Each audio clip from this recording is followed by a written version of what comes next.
ആ ചന്തു, നീ എന്താ ഇവിടെ? എസ് സാറ് പറഞ്ഞിരുന്നു ഒരു ആക്സിഡന്റ് കേസ് അത് അന്വേഷിക്കാൻ വന്നതാ. ആളാരാന്ന് തിരിച്ചറിഞ്ഞോ? അറിഞ്ഞല്ലോ. അയാളുടെ പോക്കറ്റിൽ നിന്നൊരു പേഴ്സ് കിട്ടിയിട്ടുണ്ടായിരുന്നു. അതൊരു വിനയചന്ദ്രനായിരുന്നു.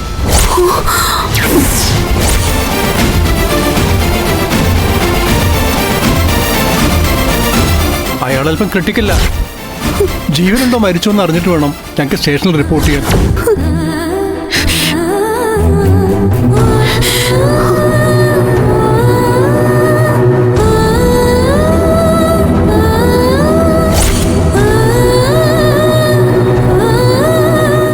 ശരി,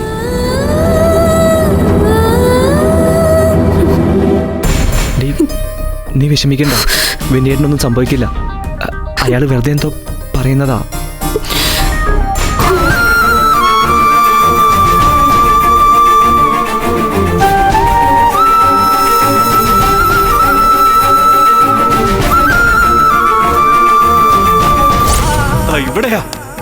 ഇവിടെയാ ഞാൻ എന്റെ അനിയത്തെ ഇത്ര നാളും കൊണ്ടു നടന്നത്. എന്നിട്ട് നീ എന്നോട് കള്ളം പറഞ്ഞു, എന്റെ മുമ്പിൽ അഭിനയിക്കുന്നു. തൊട്ടുപോകരുത് തന്നെ. നീ സത്യം പറയുന്നത് വരെ എനിക്ക് ഇങ്ങനെ ഒരു അനിയത്തി ഇല്ല. ഈ കുടുംബവും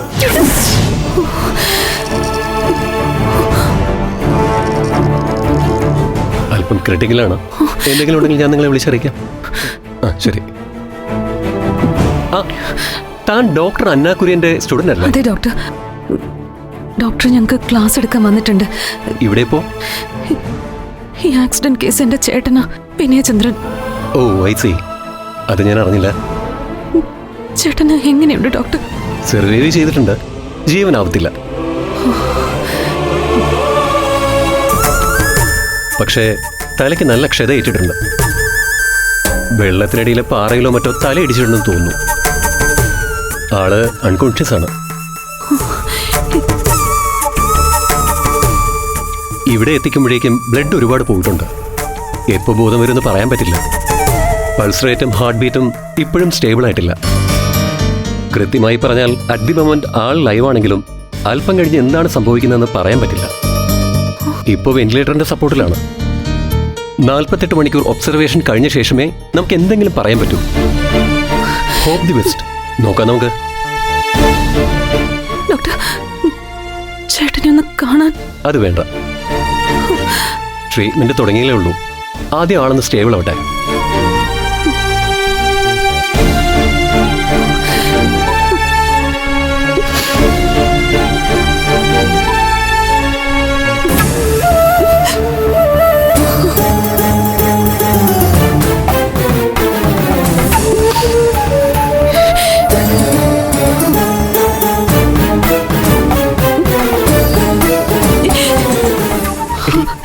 നീ ഇവിടെ നിന്നാ അവിടെ മണ്ഡപത്തിന് മുഹൂർത്താവും.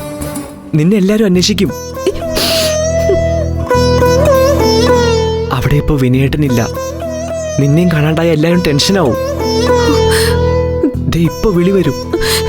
ഇല്ല, ഞാൻ ഫോൺ ഓഫ് ചെയ്ത് വെച്ചിരിക്കുക. അതൊരു പരിഹാരമല്ലല്ലോ. എല്ലാരും അന്വേഷിക്കില്ലേ? ചെറുക്കന്റെ വീട്ടുകാരോട് നിന്റെ വീട്ടുകാരെ എന്താ പറയാ? പ്രത്യേകിച്ച് വിനയേട്ടന്റെ കാര്യത്തിൽ ഇപ്പൊ ഇവിടെ ഒന്നും ചെയ്യാനില്ല നമുക്ക്. ഡോക്ടർ 48 മണിക്കൂറല്ലേ പറഞ്ഞിരിക്കുന്നത്. നീ ഇപ്പൊ നിൽക്കേണ്ടത് കല്യാണ മണ്ഡപത്തിലാ.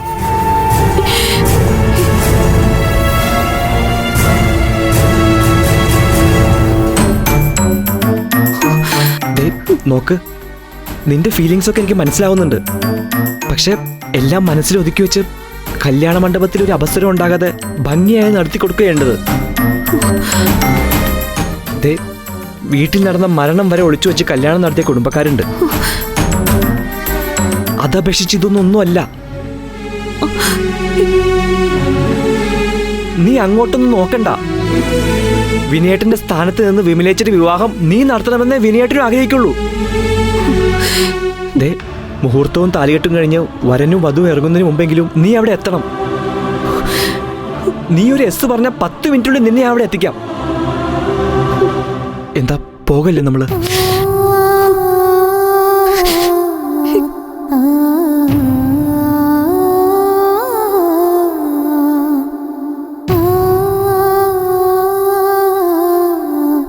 ആ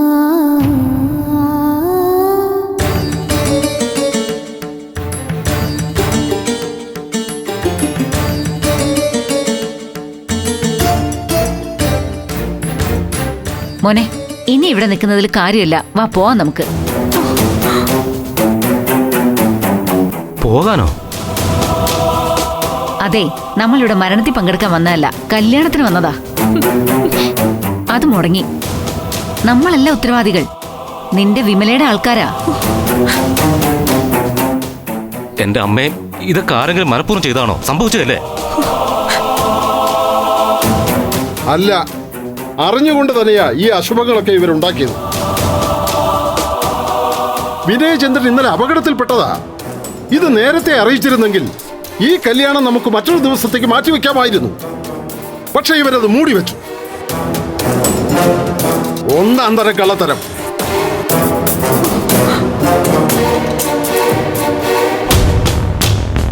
അപകടം സംഭവിക്കുന്നതും മരിക്കുന്നതും നമ്മുടെ കൈ നിൽക്കുന്ന കാര്യമല്ല, എവിടെയും എപ്പോഴും സംഭവിക്കാം. പക്ഷെ മകന്റെ മരണം മൂടിവെച്ച് മകളുടെ കല്യാണം നടത്തുന്നത് മനുഷ്യന്മാർക്ക് ചേർന്ന പണിയല്ല. അതാണ് ഈ അമ്മയും മുത്തശ്ശനും മുത്തശ്ശി എല്ലാവരും കൂടി ചെയ്തത്. പക്ഷെ മരണം നടന്നെങ്കിൽ അതിപ്പോഴല്ലേ? അതിവരെ ആരും. നീ അവരുടെ വക്കീലാവണ്ട. എനിക്കും വലിയേട്ടനും അറിയാം എന്താ ചെയ്യേണ്ടതെന്ന്.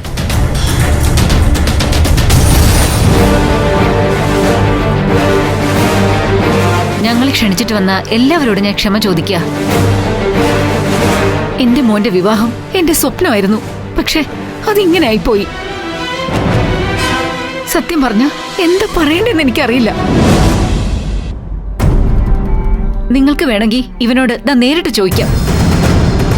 ഒരുപാട് ആലോചനകൾ വന്നിട്ടും ഇവന്റെ മാത്രം താല്പര്യം മാനിച്ചാ ഞങ്ങൾ ഈ കല്യാണത്തിന് സമ്മതിച്ചത്.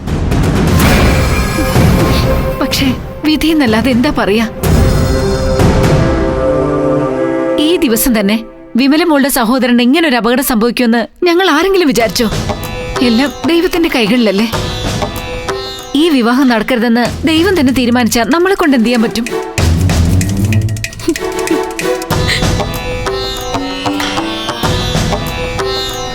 വാ മോനെ, പോവാം നമുക്ക്. അമ്മേ, ഇനി ഇവിടെ നിൽക്കാൻ പറ്റില്ല. എന്താ വേണ്ടത് നമുക്ക് വീട്ടിൽ ചെന്ന് തീരുമാനിക്കാം. വാ. ദയവ് ചെയ്ത് നിങ്ങൾ ഹരീന്ദ്രനെയും കൊണ്ട് പോവരുത്. മുഹൂർത്തത്തിന് ഇനിയും 4-5 മിനിറ്റ് ബാക്കിയുണ്ട്. ഇപ്പോഴെങ്കിലും ഹരീന്ദ്രൻ ആ താലിയെടുത്ത് കെട്ടിയാൽ. നിങ്ങൾ എന്ത് മര്യാദകളാണ് ഈ പറയുന്നത്? അറിവും അനുഭവജ്ഞാനമുള്ള ഒരു അധ്യാപകനല്ലേ നിങ്ങൾ?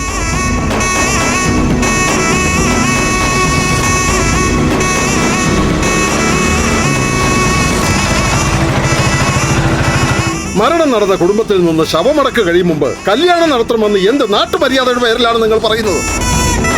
നിങ്ങൾക്കൊക്കെ മനുഷ്യത്വം എന്നുള്ളത് ലെവലേശമില്ലേ?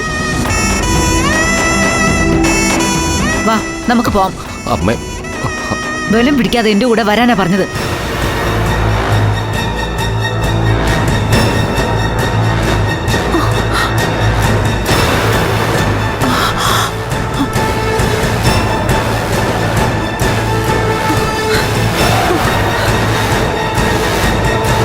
മോളെ വിസ്മയ, വിനയനെ കണ്ടോ നീ? വിനയം മരിച്ചെന്ന് പറഞ്ഞ് രോഹിണി ആരോ ഫോൺ ചെയ്തു. ഞാൻ വിനയേട്ടനെ കിടത്തിയ ഹോസ്പിറ്റലിൽ നിന്നാ വരുന്നത്.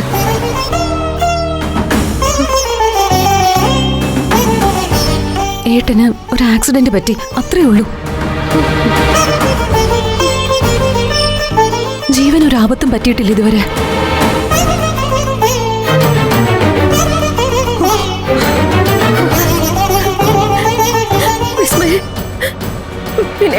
വിനേട്ടനൊന്നും പറ്റിയില്ലല്ലേ? നീ കണ്ടോ ആളിനെ? കണ്ടില്ല, പക്ഷെ മനസ്സിലായി. വിനേട്ടന് കുറച്ച് മുറിവുകളെ കാണൂ, വേറെ പ്രശ്നമൊന്നുമില്ല. വേഗം സുഖാവും. മോളെ, വിനയം മരിച്ചു എന്നും പറഞ്ഞ് താലി കെട്ട് നടത്താതെ ഇവര് പോവാൻ നിൽക്കുക.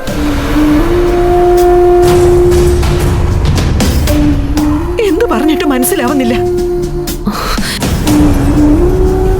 ഹരിയേട്ടാ, വിനേട്ടൻ മരിച്ചിട്ടില്ല. ഈ കല്യാണം നടത്താതെ പോവരുത് പ്ലീസ്. എന്റെ വിമലേച്ചിക്ക് പിന്നെ അത് താങ്ങാനാവില്ല.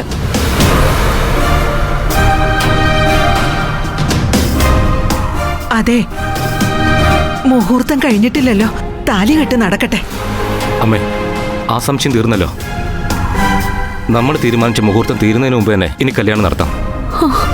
പറ്റില്ല, നടക്കില്ലത്. മുഹൂർത്തമൊക്കെ കഴിഞ്ഞു, ഇനി രാഹുകാലമാ.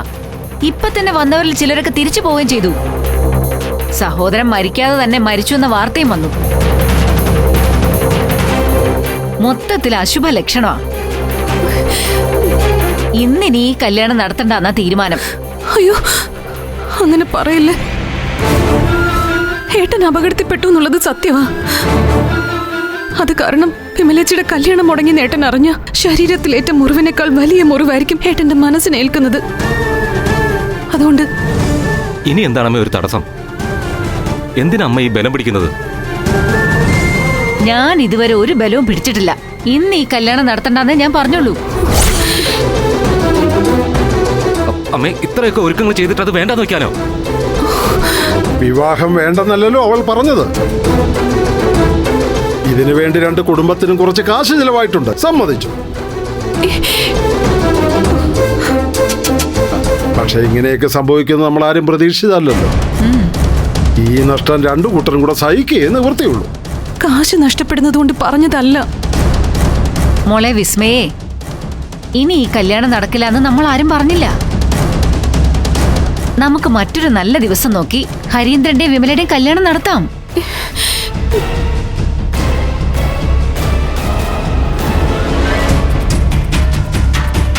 എന്താ വല്യേട്ടാ, എന്തു പറയുന്നു? നല്ല തീരുമാനം. ദുർനിമിത്തങ്ങളിൽ ലക്ഷണക്കേടുകളും കണ്ടാൽ ഇതുപോലുള്ള ഒരു ചടങ്ങ് നടത്തരുത്. അതാണ് ശരി. ഒരു ലക്ഷണക്കേടും ഉണ്ടായിട്ടില്ല. ഈ നിസാര കാരണം പറഞ്ഞ് കല്യാണം മുടക്കരുത്. ഇതൊന്നും ഞങ്ങളായിട്ടുണ്ടാക്കിയതല്ലോ മോളെ, സ്വയം സംഭവിച്ചതല്ലേ. അമ്മേ, നിർത്ത്. മര്യാദയ്ക്ക് പറഞ്ഞിട്ട് നിനക്ക് മനസ്സിലാവുന്നില്ലെങ്കിൽ നീ അവളുടെ കഴുത്തി താലി കെട്ടി അവളുടെ വീട്ടിലേക്ക് തന്നെ പൊയ്ക്കോ. ഞങ്ങൾ ഇറങ്ങുക, നീ വേണമെങ്കിൽ വന്നാ മതി. നിങ്ങളിപ്പോ കല്യാണത്തെ പറ്റി ചിന്തിക്കാതെ മകന്റെ കാര്യം ശരിയാക്കാൻ നോക്ക്.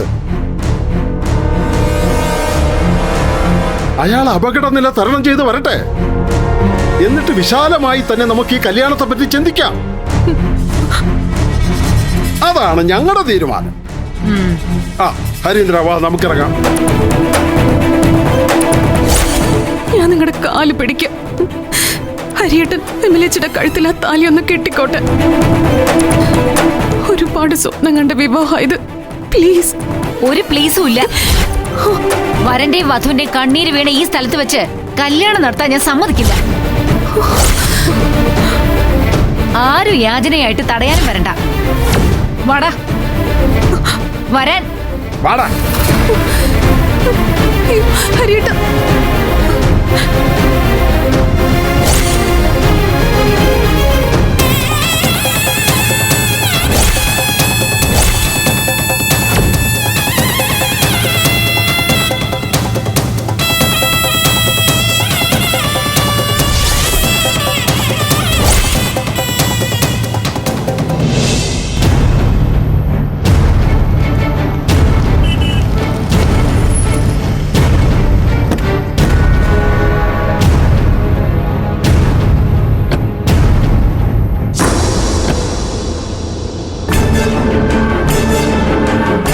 നമ്മൾ ഈ സെമൻ ടെസ്റ്റ് ചെയ്ത കാര്യം അമ്മയും ചൗധരിയൊന്നും അറിഞ്ഞിട്ടില്ലല്ലോ. ഇല്ല, പറഞ്ഞിട്ടില്ല.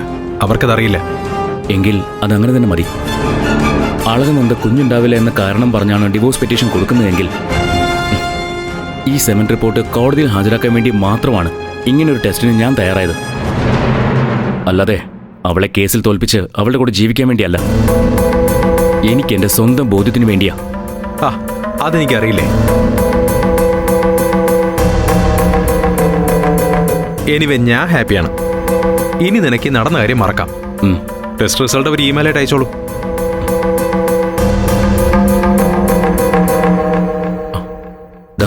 അമ്മയുണ്ട്. നമ്മൾ എവിടെ പോയതാണെന്ന് ചോദിച്ചാൽ എന്ത് പറയും? നമ്മൾ നിന്റെ ടിക്കറ്റിന് വേണ്ടി ട്രാവൽസിൽ പോയതാന്ന് പറഞ്ഞാൽ മതി. ആ, ഡോണ്ട് വറി, നീ ധൈര്യമായിട്ടങ്ങ് ചെല്ല്. ആ, ചെല്ല ജി. നിങ്ങളിതെവിടെ പോയതാ? കുറെ നേരമായല്ലോ വീട്ടിൽ നിന്ന് ഇറങ്ങിയിട്ട്. അത് ഞങ്ങൾ ടിക്കറ്റ് ഓക്കെ ആക്കാൻ വേണ്ടി ട്രാവൽസ് വരെ ഒന്ന്, പിന്നെ റോഡ് നല്ല ബ്ലോക്കായിരുന്നു.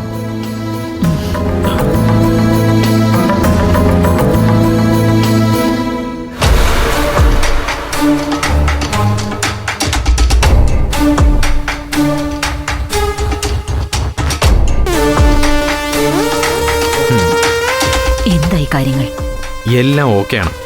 ടെസ്റ്റ് കഴിഞ്ഞ് പോസിറ്റീവ് റിപ്പോർട്ടും കിട്ടി. അതെ, അജയന് ഇതുവരെ ഒരു പിടിയും കിട്ടിയിട്ടില്ല. സെമന്റെ സാമ്പിൾ എടുത്ത് ഡോക്ടർ ലാബിൽ സൂക്ഷിച്ചിട്ടുണ്ട്. എപ്പോൾ വേണേലും നമുക്ക് ഉപയോഗിക്കാം. മതി. ഇനി എത്രയും പെട്ടെന്ന് നിങ്ങൾ വിസ്മയെ വിളിക്കണം. ബാക്കി പ്രോസസ് എല്ലാം അതിന്റെ മുറ പോലെ. നമ്മൾ ചെയ്യുന്നത് മൊത്തം നിയമവിരുദ്ധമാണ്. അതറിഞ്ഞ അവൻ ഇടഞ്ഞ് തടസ്സം നിൽക്കും. എപ്പോഴായാലും അവനെ ഇത് അറിയിക്കണ്ടേ? നമുക്കിതിപ്പോ തന്നെ വേണ്ട. അവനെ ഇത് അറിയിക്കണം, പക്ഷെ പെട്ടെന്ന് വേണ്ട. സരോഗസിയിലൂടെ വിസ്മയെ പ്രസവിക്കുന്ന കുഞ്ഞ് അവന്റേതാണെന്ന് സ്വയം ബോധ്യപ്പെടുമ്പോ അവന്റെ മനസ്സ് മാറും. വിസ്മയെ ഗർഭിണിയാകുന്നത് വരെ അജീത് അറിയരുത്. അതെ ചേച്ചി, അതാണ് ശരി. ഈ നടയിൽ നിന്ന് വെല്ലുവിളിച്ചിറങ്ങിപ്പോയ അളകനന്ദ ഒരു കുഞ്ഞുമായി തിരിച്ചു വരുമ്പോ അജയന്റെ സ്വന്തം കുഞ്ഞിവിടെ ഉണ്ടാവണം. അതാണ് അവളോടുള്ള നമ്മുടെ പ്രതികാരം. എല്ലാം കേൾക്കുമ്പോഴും നടക്കുന്നത് കാണുമ്പോഴും സന്തോഷമൊക്കെ തന്നെയാ.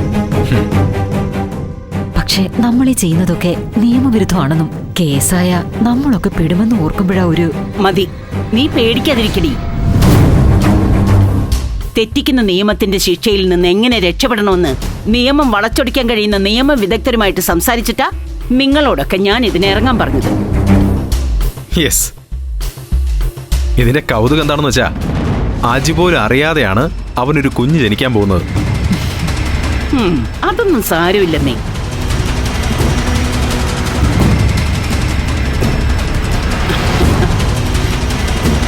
ഇന്ദീവരത്തിന്റെ അകത്ത് വിസ്മയെ പ്രസവിച്ച അജിയുടെ കുഞ്ഞിന്റെ കളിയും ചിരിയും ഒക്കെ ഞാൻ ഇപ്പോഴേ കേട്ടു തുടങ്ങി. ശ്രദ്ധിച്ചാൽ നിങ്ങൾക്കും കേൾക്കാം. അതാണ് അതിന്റെ ഒരു സുഖവും. നിങ്ങൾ റെഡിയായിക്കോ. ഉദ്ദിഷ്ട കാര്യത്തിന് ഉപകാരസ്മരണയായിട്ട് അമ്പലത്തിൽ നമുക്കൊരു സ്പെഷ്യൽ പൂജ ചെയ്യാൻ പോണം.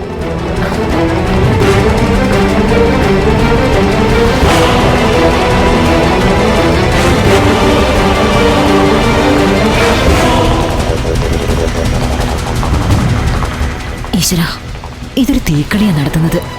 കൂടെ നിന്ന് രക്ഷിക്കണേ.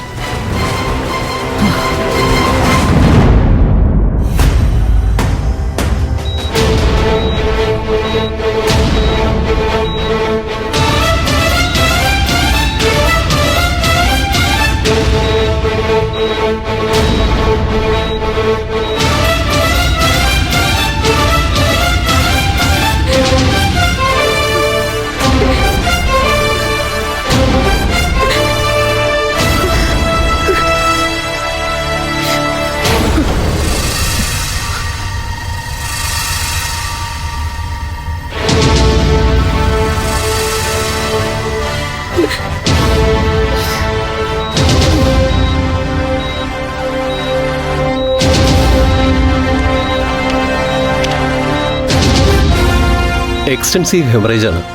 നല്ല ബ്ലീഡിംഗ് ഉണ്ട്. ഓരോ 1 അവറിലും ഹെഡിന്റെ CT സ്കാൻ എടുക്കണം. ബ്ലീഡിംഗ് കൺട്രോൾ ആയാലേ എന്തെങ്കിലും പറയാൻ പറ്റൂ. ഞാൻ വെല്ലൂരിലെ ഡോക്ടർ ജോർജ് തെരേനെ ബന്ധപ്പെട്ടിട്ടുണ്ട്. സർജറി സാധ്യമാവുമെന്ന് അദ്ദേഹം വന്നാലേ പറയാൻ പറ്റൂ. മെഡിസിൻ കൊടുത്തുള്ള ട്രീറ്റ്മെന്റ് തുടർന്നു. പിന്നെ ഇഞ്ചക്ഷൻ നിർത്തണ്ട, സെയിം കണ്ടിന്യൂ ചെയ്തോളൂ.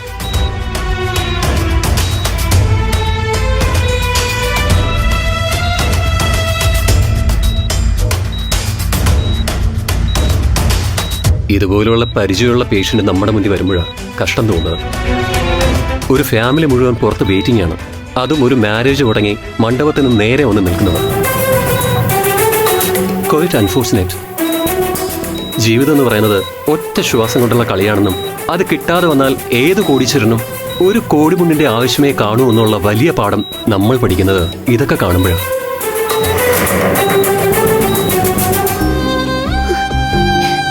എന്റെ മോനെ ഒന്ന് കണ്ടാ മതിയായിരുന്നു അമ്മേ.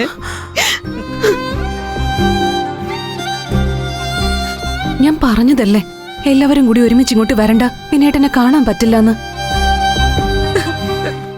വിനയനെ അങ്ങോട്ടോ ഇങ്ങോട്ടോന്ന് അറിയാതെ ഉള്ളിൽ കിടക്കുന്നു. വിമലയാണെങ്കിൽ കതിർ മണ്ഡപത്തിലെത്തിയ കല്യാണം മുടങ്ങി ദാ തകർന്നു നിൽക്കുന്നു. ഇവരെയൊക്കെ ഓർക്കുമ്പോ എനിക്കും നിന്റെ അമ്മയ്ക്കും എങ്ങനെയാടി വീട്ടിൽ പോയി ഇരിക്കാൻ പറ്റും?